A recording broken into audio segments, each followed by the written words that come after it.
even though the Passover Seder it's about memory, it's about remembering what happened, it's also very forward-looking in saying, because you delivered us back then, God, you will deliver us in the future. So to me, those forward-looking parts have always been very uplifting and inspiring.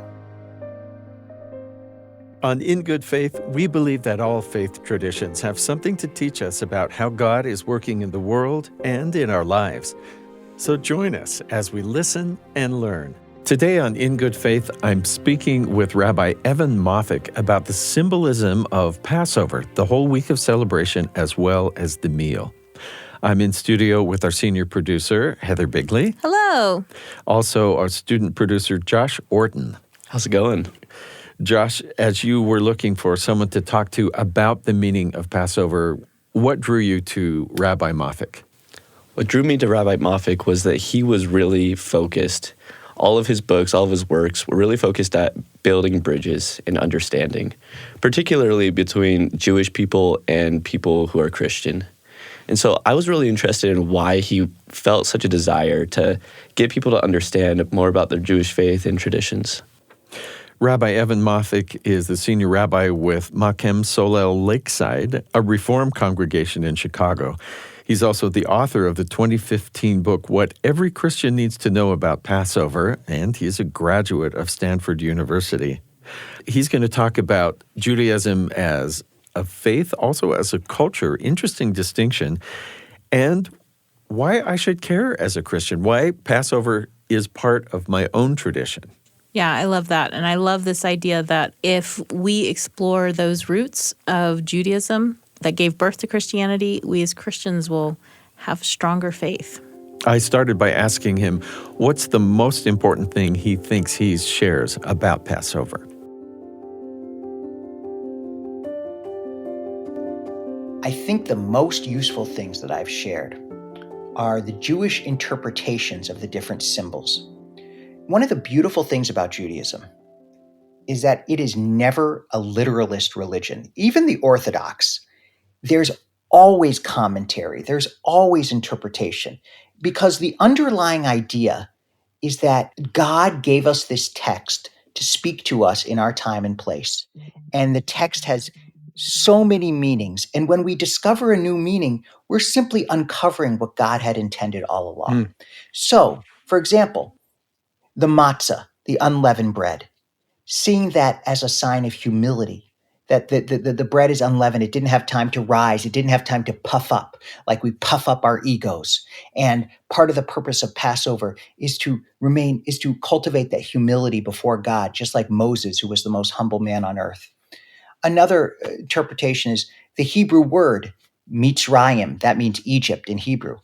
But the root of Mitzrayim is the word tsar, which means narrow. And so the journey from Egypt is the journey out of narrow places in our mind, narrow places in our soul, narrow places in our world. So that it deepens the experience, that it's not just about going through the motions of reading these prayers and eating these foods. It's actually a spiritual journey, and that's captured in the language itself.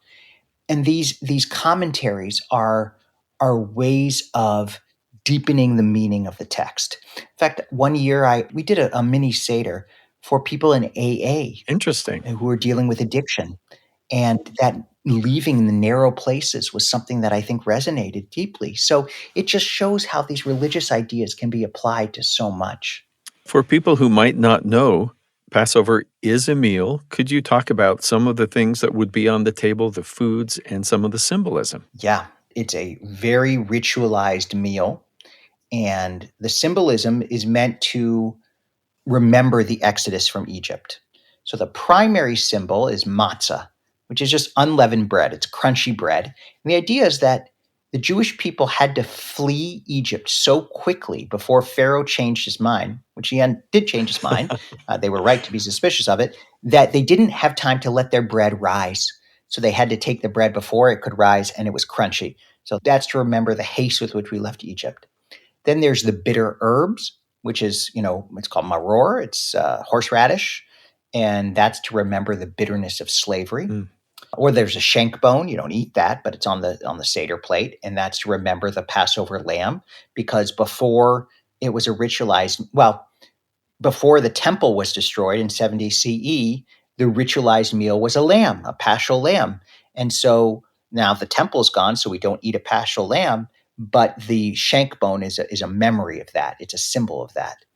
You have the egg, or a hard-boiled egg typically, which symbolizes springtime. Passover is a time of renewal. You have salt water, which are the tears of slavery. You have parsley, which is springtime, again, because Passover tends to happen in the spring. Charoset, which is a mix of nuts and apples, and there you can add in different things. But that's the mortar that was used, that the Israelites had in their hands to make bricks of slavery. Then there are other foods that we eat, that are sort of the substance of the meal. You have gefilte fish, that's just a custom. That's a Jewish tradition. Oftentimes people have brisket, but the underlying, probably the most important thing to remember about the food is you don't have any bread. You don't have any bread products. Well, leavened bread. You don't have any of that for a week. That's sort of the way of infusing this memory of the Exodus into our hearts.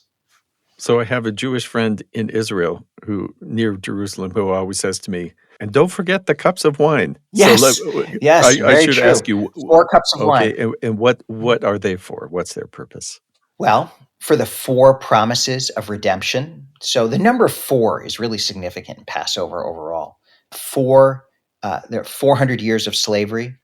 4 times redemption is promised in Exodus. 4 children, the 4 questions. So you also have 4 cups of wine. And wine symbolizes sweetness in Judaism. It also symbolizes holiness, that in the ancient Near East, there were many religions that used wine for sacramental purposes, but it was kind of associated with idolatry. And so Judaism took wine, this symbol of idolatry, but made it a symbol of holiness. And so wine is consumed on special occasions to mark the holiness of this day. Just like a little bit of wine is consumed on the Sabbath to mark the Sabbath, wine is consumed on Passover to mark the holiness of this day. I'm wondering, of all those symbols that you've just described to us, are there particular ones that maybe have always been most meaningful to you, or have there been times when one sort of stood out to you because of life circumstances and was really meaningful? I think, to me, the haroset has always been a wonderful symbol. I don't know, it's sweet, and maybe I just, as a kid, liked the sweetness of it. And the haroset and the egg, because I think they represent optimism and hope. And that, yes, we remember the bitterness of slavery, but the bitterness is always in the context of future joy. And there's a beautiful song that is sung at every Passover Seder called Dayenu. And that means it would have been enough. We would have been satisfied. We would have been happy. And it goes through all the things that God has done for the Jewish people. And after every one of them, it says, that would have been enough. But then, God, you did this.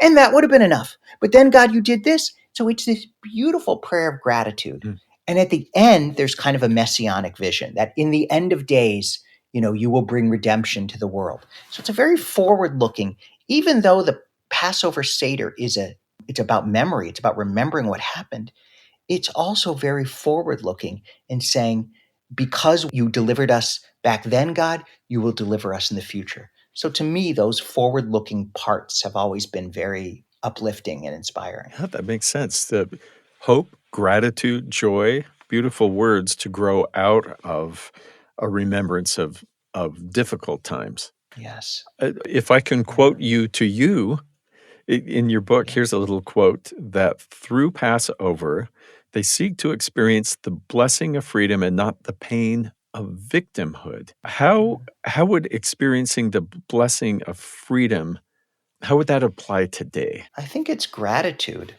I mean, one of the great things about Passover is remembering that we live in a place of religious freedom. In America, we have a lot of problems right now. There's a lot of tensions and issues and conflicts, but truly, we can practice our religion freely and be supported in it and find community. And when you sit around a Passover table, sometimes I think about times in Jewish history where Jews couldn't participate in Mm. Passover, when they had to do it in secret and couldn't invite Christian friends over. And so I think that to be in that place of freedom, to know that the future will be brighter. I mean, there's you traditionally end the Passover Seder as next year in Jerusalem. And so that's, yes, it is a literal hope that next year we can be in Jerusalem for Passover, but it's also symbolic that Jerusalem is the city of peace, the place of peace. May the world be more peaceful next year. May we be in a different space of more hope, more kindness, more love. That sort of hope underlies the Seder. And that to me is what it means to be free, to not dwell on being victims, although Jews were victims, but to dwell, to hope, to yearn for that place of freedom. You have an interesting invitation in the book, which was for people who aren't Jewish to explore the roots of their faith. And I'm thinking what comes to mind is perhaps Christians who spend a lot of time in the New Testament, but maybe not so much in the Old Testament. As people look towards those deeper roots, what do you think they'll find, or are you hoping they'll experience? I think they'll find great meaning. I mean, I've spoken at probably by now hundreds of churches. And I think the underlying vision or goal is that people know Jesus was Jewish.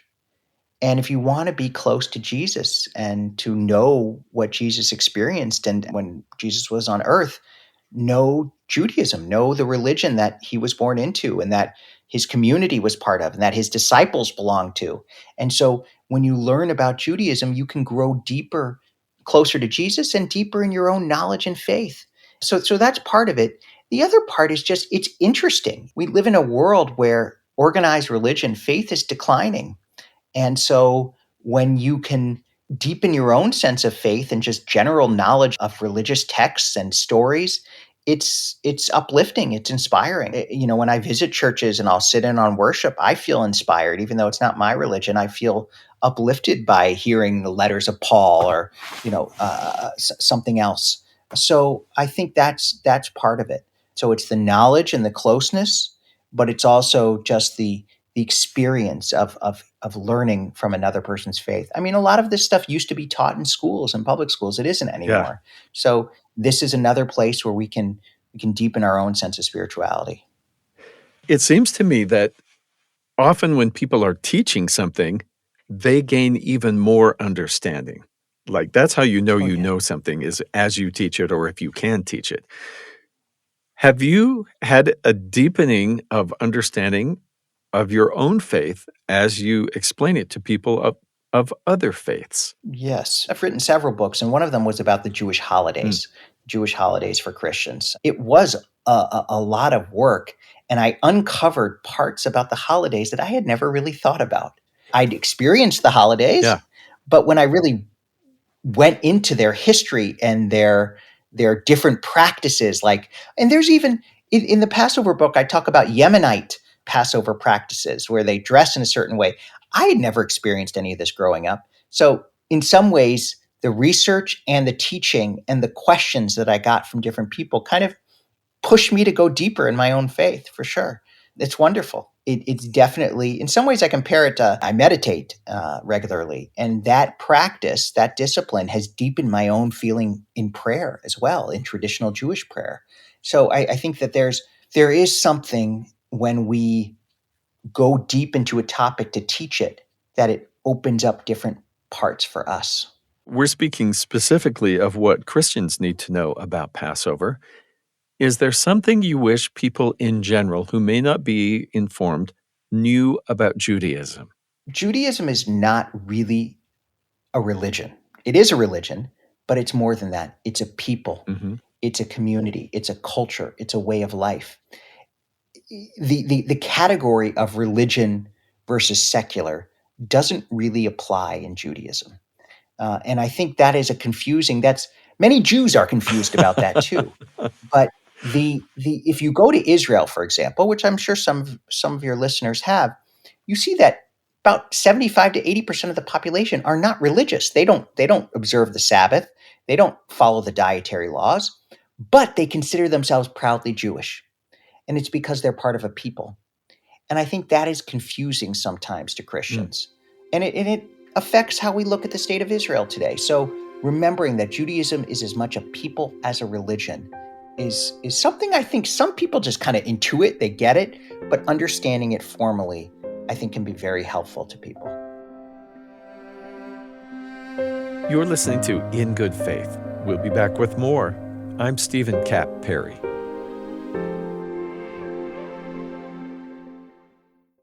I'm Stephen Cap Perry, host of the In Good Faith podcast, and I want to tell you about another in our family of BYU radio podcasts, an award-winning show with an award-winning host. This is Julie Rose on Top of Mind. Do you get turned off by the news because of how angry and polarizing and even depressing it can be? Doesn't anybody know how to have a civil conversation or weigh two competing ideas without a knee-jerk reaction that if you don't think what I think, you're a bad person? Check out the podcast, Top of Mind. They take one tough topic and they dive deep. And the goal is learning how to stay open and curious, even when you're confronted with different perspectives that may challenge us. Learning how to stick with the discomfort until we feel like we've actually learned and gotten some understanding. We may change our minds, we may not, but every episode will leave you feeling hopeful and empowered to become a better advocate for what does matter to you. Top of Mind, listen to the podcast wherever you get your podcasts. This is In Good Faith, speaking right now with Rabbi Evan Moffic about Passover and its symbolism. So that leads me to, were you raised in a religious home? And then what made you decide that you needed to reach out to other faiths and do some explanation and create understanding? Yeah, I was raised in a Jewish home, and my parents, my whole family was active in the synagogue. In fact, I went to a Jewish day school, which was not very common at the time because I'm a Reform rabbi, so that's the more liberal branch of Judaism, and not many Reform Jewish kids go to day school. But it happened to be a great school that was in our neighborhood, and it was wonderful. So I learned Hebrew as a kid. I was involved in the synagogue as a kid, and that kind of set the path. I mean, I didn't know I was going to become a rabbi, but after completing rabbinical school, I was at a synagogue in downtown Chicago, and we were 2 blocks from a very large, very active Presbyterian church. And we did a lot of programs with them together. And it just resonated. They asked me to teach a class, and the class became very popular. And so I taught another class. And then we decided to have an interfaith Seder. Because Passover has always been a meal where you would invite people of different faiths. It's a part of the Christian story too. I mean, the Exodus from Egypt is part of the Bible. And so that kind of opened the door to really this passion that I was really able to develop. And being in an urban area with lots of different faiths, I think helped cultivate that. The fact that many Jews marry people of different religions. And so that actually, as I was performing weddings, I would interact with both members of and ministers of people of other faiths. And there was just a great openness.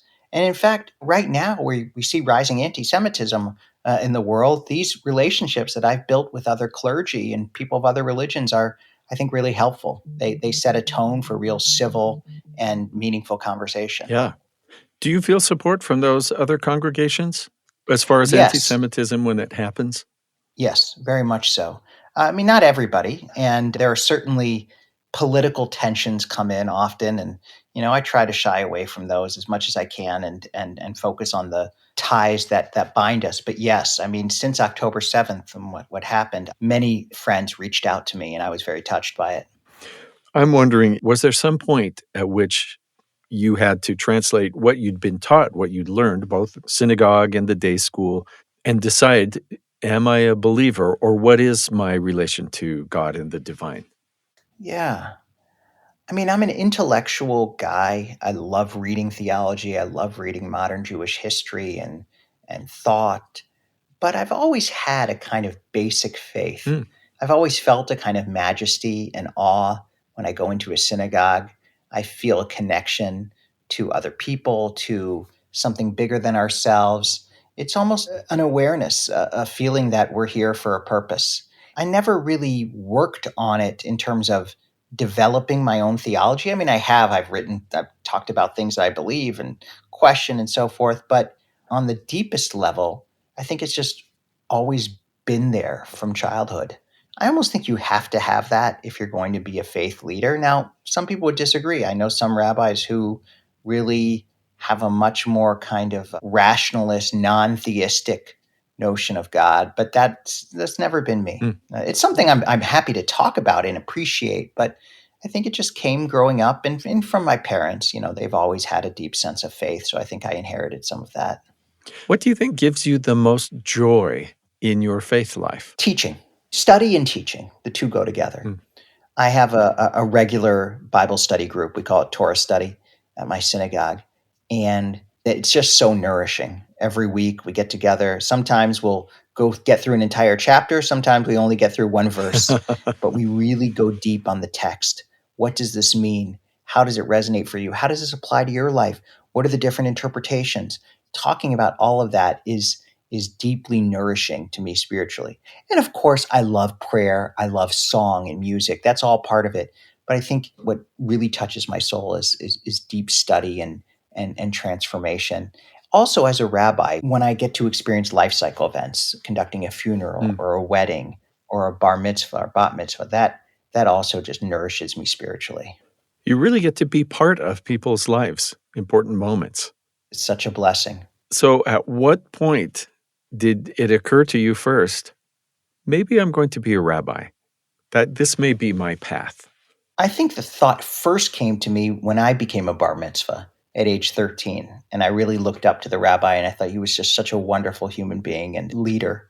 So I think it crossed my mind then, but I thought I'd go to law school or maybe, become a history professor. I had a couple of wonderful mentors in college, both professors who encouraged me to deepen Jewish study and rabbis who said it could be something that you could do. And I thought to myself, this could be a truly meaningful way of life. And then I saw that it combined everything I loved: study, teaching, community building, prayer, relationships. All of that could really find expression in the rabbinate. So I just kind of got lucky. And, some people who want to go into become clergy or, are discouraged by their parents. My parents were thrilled. They were very encouraging and loving about it. So I think I was very fortunate. That's nice. Do they happen to both be still with us? Yes. They live in Milwaukee, whereas I'm in Chicago. So I don't see them all the time, but they come for events and holidays and things, which is wonderful. Well, they must be very proud. Thank you. Thank you very much. And of course, they've got granddaughters to come visit too. Well, that's the main draw for sure. You mentioned Seder that you did for a group. Mm-hmm. So you're not just explaining the meaning and the symbolism, but actually, in some ways, reenacting. How do you feel about various groups, which could include Christians, having something like a Passover Seder? Is it disrespectful, or is presenting the elements and talking about them? What should we be aware of so we're not, I guess the word we use today is culturally appropriating, but that we're not trying to enact a ceremony that's not ours? This is a very controversial issue, and it actually, I had some pushback against me when the book came out, because the truth is, I think it's okay. Mm-hmm.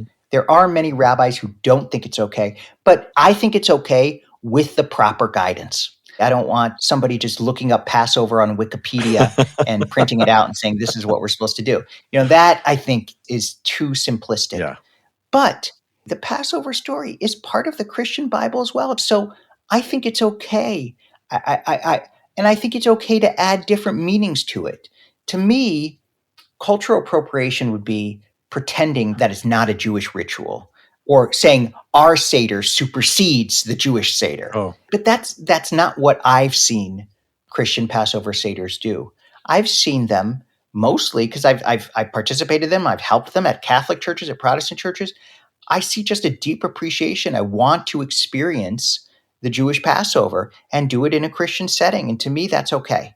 The book actually at the very end has a kind of template for a Passover Seder for a church. Again, that got me a little criticism. In fact, it was interesting. I actually debated a couple of more conservative rabbis about this. But the other way I look at it is this is going to happen anyways. Might as well have an educated approach to it. So Interesting. that's one of the reasons I provided that Seder, so that people who are doing it don't just print off something they find on a random website. Yeah. They have something that is rooted in Jewish tradition. That was Steve talking to Rabbi Evan Moffic about Passover. One of the things that I really liked was the different symbolic meanings that Passover includes.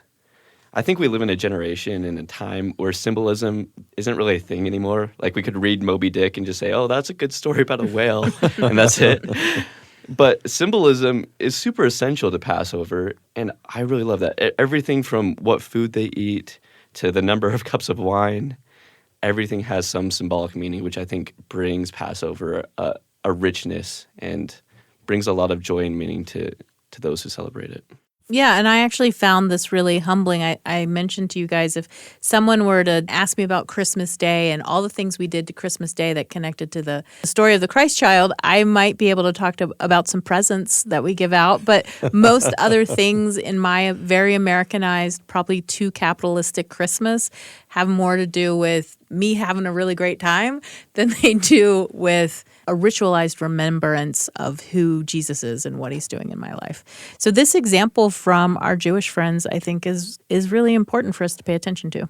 Interesting to me how he talks about Judaism as both a religion or a faith, but also a culture or a people. And so sometimes people assume if you say you're Jewish, then you must live every dietary law, observe every holiday, but you might not necessarily do that. Yeah. That you could be more on the secular side, but your identity is Jewish, or it could be your faith, or it could be both. And I think it's a beautiful tribute to this Passover meal and its symbolism that it has helped people for generations and generations understand the roots of where they came from, even that the smallest children would ask and get the answer to the question.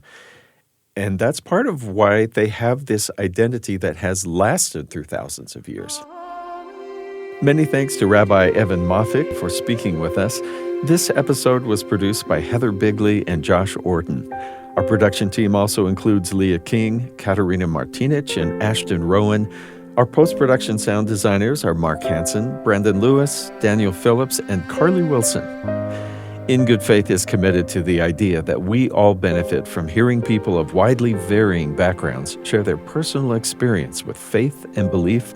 In fact, we think people with such experience deserve some of our best listening. If interfaith understanding is important to you, be sure and leave a comment or a review on YouTube, Spotify, Apple, wherever you get your podcasts. Find us on Twitter at In Good Faith Pod, on Instagram and Facebook, In Good Faith Podcast. Our YouTube channel is youtube.com/@in-good-faith. In Good Faith is a production of BYU Radio. I'm Stephen Cap Perry. I hope you join me again soon, right here in Good Faith.